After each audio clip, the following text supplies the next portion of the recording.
যাচ্ছি, আমাদের পাড়ায় বিয়ে শুরু হয়েছে, আমরা যাচ্ছি হলুদ করতে। বন্ধুরা, তোমাদেরও নিমন্ত্রণ রইল, সাথে থেকো।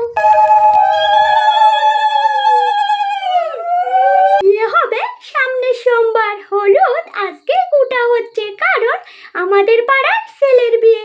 ছেলের বাড়ির আগে মেয়ের বাড়িতে হলুদ করতে পারবে না। আজকে ছেলের বাড়িতে হলুদ কোটা হলো, তারপর মেয়ের বাড়িতে হলুদ কোটা হবে। এটাই আমাদের নিয়ম। আমাদের গ্রামে এখনো ঢেকিতেই হলুদ কোটা হয়। পাড়ায় যার বাড়িতেই ঢেকি রয়েছে, বিয়ে শুরু হলে পাড়ার সবাই সেই বাড়িতেই হলুদ করতে যায়। ঢেকির ব্যবহার আমাদের গ্রাম থেকে সম্পূর্ণভাবে উঠে যায়নি। এই হলো সেই ঢেকি। ঢেকির সামনে দিয়ে পান সুপারি ক্ষীর বাতাসা সাজানো হয়েছে। ছেলের মা তেল সিঁদুর দিয়ে ঢেকিকে পুজো করে নিচ্ছে, তারপরে হলুদ করতে শুরু হবে। হলুদ এমন একটা জিনিস, বাজারে সামান্য মূল্যে পাওয়া গেলেও বিয়ের সময় হলুদের মূল্য অনেক বেড়ে যায়। বিয়ের বাজারে শুরুতেও হলুদ কিনতে হয়, বিয়ের শুরুতেও হলুদে করতে হয়। সময় বুঝে হলুদের মূল্য বেড়ে যায়।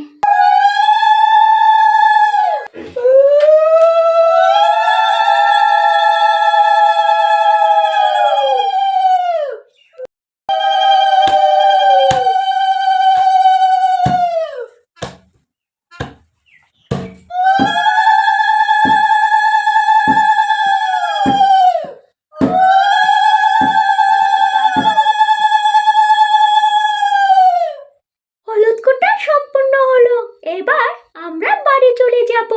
হলুদ কুড়ি তুলে নেওয়া হলো, চলে এলাম বাড়িতে। এই হলো ছেলে, আগামী সোমবার বর সেজে একেই দেখতে পারবে। ছেলেকে বসানো হয়েছে, বড়রা ছেলেকে ধান দুব্য দিয়ে আশীর্বাদ করবে।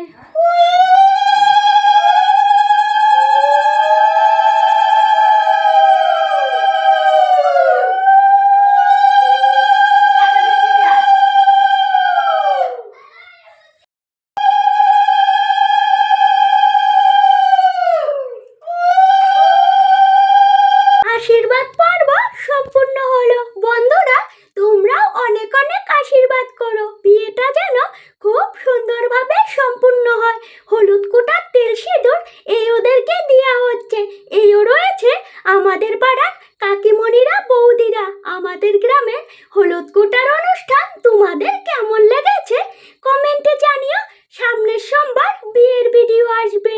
এবার আমার বিদায় নেবার পালা, কথা হবে নতুন পর্বে। ততক্ষণ সবাই খুব ভালো থেকো, টাটা।